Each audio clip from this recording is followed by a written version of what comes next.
అలంకరించిన పెద్దలు, Telangana government chief secretary గారు వాణిప్రసాద్ గారు, అట్లాగే ఈ బతుకమ్మని ఈరోజు బహుజన బతుకమ్మగా ఒక ప్రత్యేక సంబరాన్ని రవీంద్ర భారతిలో సృష్టించిన, లలిత మాటల్లో రవీంద్ర భారతి మాదే బతుకమ్మ మాదే అనిపించిన విమల గారికి, అట్లాగే గొప్ప భూమిరాజులు, పృథ్వీ అంటే భూమిరాజు బ్రదర్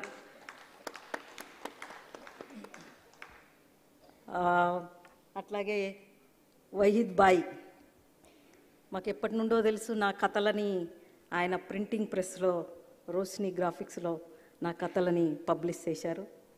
ఇంకా చాలా సామాజిక ఉద్యమాలలో మాకు ఆత్మీయ సంబంధాలు, కలిసి పనిచేసిన సంబంధాలు. అట్లాగే బండారి సుజాత శేఖర్ గారు, తను ఒక ఉపాధ్యాయురాలుగా ఉంటూ గొప్ప వాగ్దాటి కలిగిన పాఠకురాలు, టీచరు, వీరందరూ ఉండడము. అట్లాగే అనిత ఎంత బాగా చదువుతారో అంత బాగా రాస్తారు, పాడతారు. అట్లాగే జ్యోతి, ఆమె చాలా మానవతావాది, సైలెంట్గా గొప్ప కార్యక్రమాలని నిర్వహిస్తూ ఉంటారు. వీళ్ళందరి మధ్యలో నేను వేదికను పంచుకోవడం అనేది నాకు చాలా సంతోషంగా ఉంది. అయితే ఈ సంతోషంలో ఉక్కిరి బిక్కిరి అవుతున్న ఈ సమయం కూడా ఎన్ని లింకులు ఉన్నాయండి టాపిక్కి, వేదికది దాని మీద పర్యావరణము, బతుకమ్మ, చెరువుల పరిరక్షణ, స్త్రీలు, ఇన్ని ఒక గొలుసు కట్టు చెరువులనే విన్నాం. కానీ ఇప్పుడు ఇంత గొలుసును పెట్టి దీని మీద మాట్లాడాలి అని అంటే ఒక్కొక్కరు ఒక్కొక్క అంశం మీద మాట్లాడాల్సిన అంశాలు ఇవి. అయితే నా మేరకు నేను పరిమితం అవుతాను చెరువుల కాడ. ఈరోజు బతుకమ్మ సందర్భంగా చెరువులు మాట్లాడుతున్నామంటేనే దానికి ఒక చారిత్రక సందర్భము, నేపథ్యము, ఒక పునాది కూడా ఉన్నదని అర్థం చేసుకోవాల్సిన అవసరం ఉంది. తెలంగాణలో అంటే తెలంగాణ రాష్ట్రానికి చెరువులు అనేది ఒక ముఖ చిత్రం. చెరువు ఎండిపోతే మనుషులు ఎండిపోతారు, చెరువు ఎండిపోతే మనిషి మెదడు ఎండిపోతుంది. ఫస్ట్ ఆలోచన ఉండదు. ఆలోచన లేని మర మనసులు, పచ్చదనం లేని మరభూములలో బతకాల్సిన పరిస్థితి చెరువులు లేకపోతే. అట్లాంటి చెరువులతో చిన్ననాటి నుండి నాకు ఒక అనుబంధం ఉంది. ఆ అనుబంధం నుండే నేను 2006లోనే 2006లోనే ఒక కథ రాసిన. నేను ఊర చెరువు కడుపు కోత నేను రాశానని గొప్పగా చెప్పుకోవట్లేదు. ఆ చెరువుతో అనుబంధాలన్నీ ప్రతి ఒక్కరికి ఉంటుంది. కాకపోతే మన వాళ్ళు రాయరు. అనుబంధం ఒక్కటి మాత్రం భద్రంగా ఒక జ్ఞాపకంగా ఉంటుంది కానీ రాయరు. ఏదో నేను చదువుకున్న, మా అమ్మ నాన్న చదివిపించిండ్రు, కొద్దిగా రైటర్ అయిన తర్వాత వేరే వాళ్ళ రచనలన్నీ చదివి అయ్యో అన్నీ ఉంటున్నాయి కానీ మా చెరువుది లేదే అనుకునేది. సముద్రం మీద రాసేది, ఇంకా నదుల మీద రాసేది. కానీ చెరువులు అని అంటే అవన్నీ పరిచయం లేవు, అవన్నీ పాఠ్యపుస్తకాలలో ఉన్నాయి. కానీ చెరువు అనేది జీవితంలో భాగంగా నడుస్తూ వస్తుంది. అట్లా నా జీవితంతో చెరువుకున్న అనుబంధం, మా ఊరంతా చెరువు. అట్లా ప్రతి ఊరు తెలంగాణలో చెరువు ఉంటేనే బతుకుంది. కాబట్టి ఇక్కడ చెరువుల పునాది మీద చాలా పాలసీలు గత కాలం నుండి, ఇది ఒక పురాతన కాలం నుండి ఒక సహజమైన ప్రకృతి పరిరక్షణలో ఎట్లా దానికి అది రూపొందుతుంది అనే కాడ చెరువులు, పెద్ద చెరువు, చిన్న చెరువు, నడిమి చెరువు అని చెప్పి ఇట్లా చాలా చెరువులు ఉంటాయి. అయితే ఈ చెరువులను అన్నింటినీ దృష్టిలో పెట్టుకొని రాజ్యాంగంలో 57A ఆర్టికల్, దీని ప్రకారము చెరువులను ఎట్లా పరిరక్షించుకోవాలనేది మనకు రాసి పెట్టారు. అది దాన్ని మనము ఈ సందర్భంగా, బతుకమ్మ సందర్భంగా మనము రాజ్యాంగం ప్రకారము చెరువులను ఎట్లా కాపాడుకోవాలి, చెరువుల కబ్జా కాకుండా ఎట్లా కాపాడుకోవాలి, ప్రతి మనిషికి చెరువు గురించి ఎంత ముందు చూపు ఉండాలి అనేది ఇదొక సందర్భం చెప్పుకోవడానికి. ఎందుకు అని అంటే చెరువు ఒక డిక్షన్, చెరువుకు ఒక శాస్త్రం ఉంది, చెరువుకు ఒక ఫిలాసఫీ ఉంది.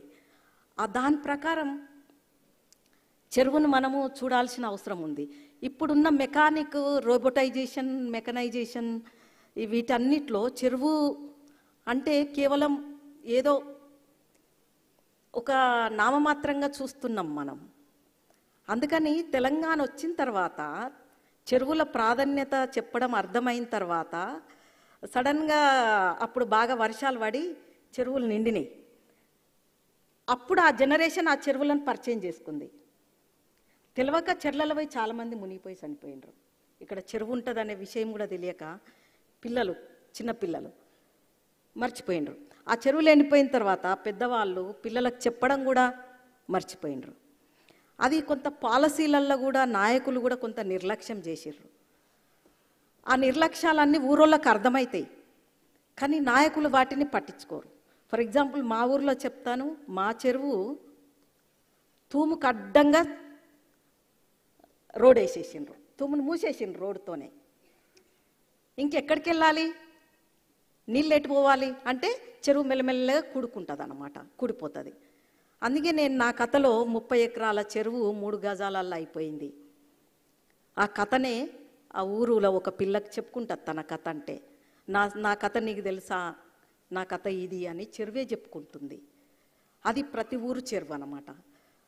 కాబట్టి ఈరోజు ప్రతి ఒక్కరికి ఆ నాలెడ్జ్ ఉంటే చెరువును కాపాడుకోవాలి, చెరువుకు సంబంధించిన ఈ డిక్షను, చట్టాలు, ఈ యొక్క రూల్స్, ప్రిన్సిపల్స్ ఉన్నాయి అని ప్రతి ఒక్కరికి నాలెడ్జ్ ఉంటే నిజంగా తెలియని తనంతో మూసి పక్కకు ఇల్లు కొనుక్కోవడము, చెరువులో పోయి ఎవరో మధ్యలో బ్రోకరు, కాంట్రాక్టరు, ఒక దోపిడీదారుడు అమ్మే భూములను ఒక చెక్ చేసుకోకుండా కొనడము జరగదు. చెరువును కాపాడుకుంటే చెరువు మనల్ని కాపాడుతుంది. చెరువును కాపాడితే పచ్చదనం వస్తుంది, చెట్లు ఉంటాయి, మనకు పీల్చే గాలి ఉంటుంది, ఆక్సిజన్ ఉంటుంది.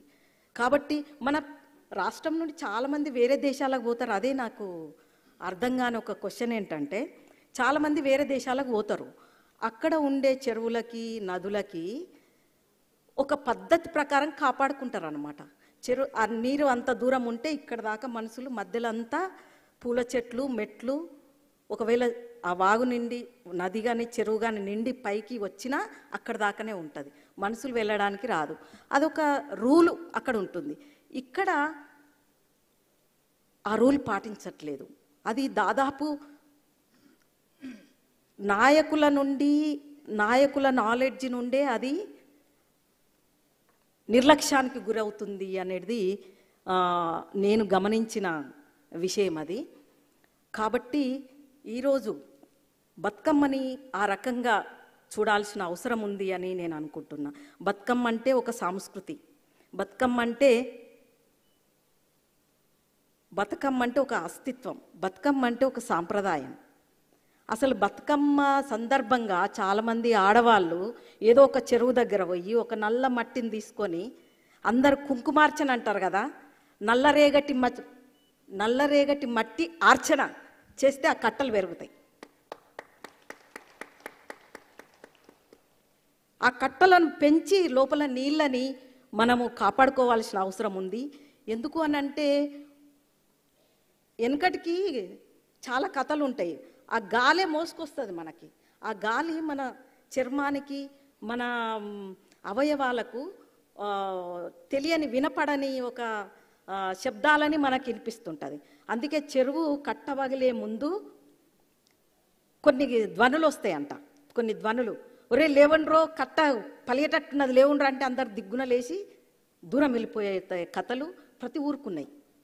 అంటే మనకి ఎవరు చెప్పరు, కానీ ఆ గాలి ఒక కొత్త గాలి, ఒక బరువైన గాలి, అది కొంతమంది మాత్రమే దాన్ని గుర్తుపడతారు. అది వెనకట మన పెద్ద మనుషులు గుర్తుపడతారు. ఆ పెద్ద మనుషులు వాళ్ళ తర్వాత జనరేషన్కి చెప్తారు. వాళ్ళు ఈ వరదల నుండి, కట్టవగులుడు నుండి, వరదలు వచ్చే నుండి, దీని నుండి ఈవెన్ ఆంధ్రాలో అయినా ఆ వరదలు ఏవైతున్నాయో ఆ వరదల నుండి కాపాడుకోవడానికి వెనకటికి వాళ్ళకుండే ఒక ఓరల్ నాలెడ్జ్ అనేది ఇప్పటికీ ఆ నాలెడ్జ్ ఉన్నోళ్ళు ముందే పసిగట్టి ఆ ఏరియా దాటి సేఫ్ జోన్లకు వెళ్ళిపోయే ఇది ఉంటుందన్నమాట. కాబట్టి అది మనం మిస్ అయిపోయినాం. ఈ రకంగా మనం మళ్ళీ ప్రకృతితో మాట్లాడాలి, చెరువుతో మాట్లాడాలి, ఆ చెరువు నుండి వచ్చే గాలితో మాట్లాడాలి. చెరువు ఎంత గొప్పదంటే సూర్యచంద్రుల కంటే గొప్పది. మధ్యాహ్నం పూట సూర్యుడు అవుతుంది, సాయంత్రం చంద్రుడు అవుతుంది. మధ్యాహ్నం అంతా వెలిగిపోతుంది, ఒక వజ్రంలాగా తల తల తల వెలిగిపోతుంది. రాత్రికి చల్లగా చంద్రునిలాగా ఉంటుంది. చెరువు 2 పాత్రలు పోషిస్తుంది, అంటే సూర్యచంద్రుల కంటే గొప్పది. కాబట్టి ఈ ఫిలాసఫీని, ఈ శాస్త్రాన్ని, ఇదేదో మిథాలజీ, ఏదో మూఢనమ్మకం కాదు, ఇది సైంటిఫిక్ థియాలజీ. సైంటిఫిక్ థియాలజీ ఇది ప్రతి ఒక్కరికి జ్ఞానంగా రావాలి, మన పాఠ్యపుస్తకాలలో ప్రత్యేకంగా చేర్చాలి. ఆ చేర్చడానికి మనం అందరం మాట్లాడుకోవడానికి ఈరోజు ఇంకా గొప్ప విషయం ఏంటంటే మన దగ్గర మన ప్రిన్సిపల్ సెక్రటరీ గారు మనం చెప్పిన విషయాలన్నీ నోట్ చేసుకుంటున్నారు. అది చాలా గొప్ప విషయం అన్నమాట.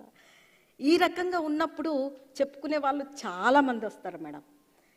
ఆ రకంగా మన తెలంగాణ మిగతా వాళ్ళకంతా రోడ్ మోడల్ కావాలని అంటే వనరులను పరిరక్షించుకోవడము, ఎట్లా పరిరక్షించుకోవాలి అనేది ఒక్కరు చెప్తే 100 మందికి కాదు, 100 మందికి ఆ నాలెడ్జి ఉండే పద్ధతులని పాఠ్యపుస్తకాలలో రావడము, ఈ రకంగా పాలకులు ప్రజలు కలిసి పనిచేసుకోవడం ఉన్నప్పుడు తప్పకుండా తెలంగాణ రాష్ట్రం పచ్చదనంతో, మంచి భవిష్యత్తుతో, భవిష్యత్ తరాలతో ఉంటుంది, కంపల్సరీ ఉంటుంది.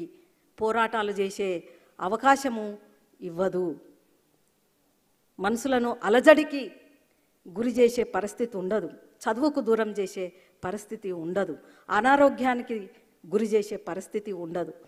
అల్లకొల్లాలంగా కాదు, అందరు ప్రశాంతంగా పచ్చగా వేప చెట్లు ఎట్లుంటాయో మనసులు కూడా అట్లా ఉంటే ముందు తెలంగాణ భవిష్యత్తు కూడా అట్లా ఉంటుంది. మన రాజ్యాంగాన్ని కాపాడుకోగలిగినప్పుడు మాత్రమే మన వనరులను కాపాడుకుంటుంది. ఆ రిలేషన్, ఆ సంబంధము, ఆ లింకులన్నీ కూడా బతుకమ్మ, పర్యావరణ, అది మహిళలు ముఖ్యంగా ఈ రకంగా భలే ముందు చూపుతో కనెక్ట్ చేసి ఇక్కడ మాట్లాడే అవకాశం ఇచ్చిన మన మామిడి హరికృష్ణ గారు, నాకు నిన్న అక్షరయాన్ వాళ్ళు ఫోన్ చేసి ఈ మీటింగ్కి వెళ్ళమని చెప్పారు. ఇక్కడికి వస్తే బహుజన బతుకమ్మ, ఇది నిజంగా అనుకోకుండా కలిసి వచ్చిన అదృష్టం అని నేను భావిస్తూ ఈ అవకాశం ఇచ్చిన నిర్వాహకులకి మరోసారి కృతజ్ఞతలు. జై భీమ్, జై తెలంగాణ.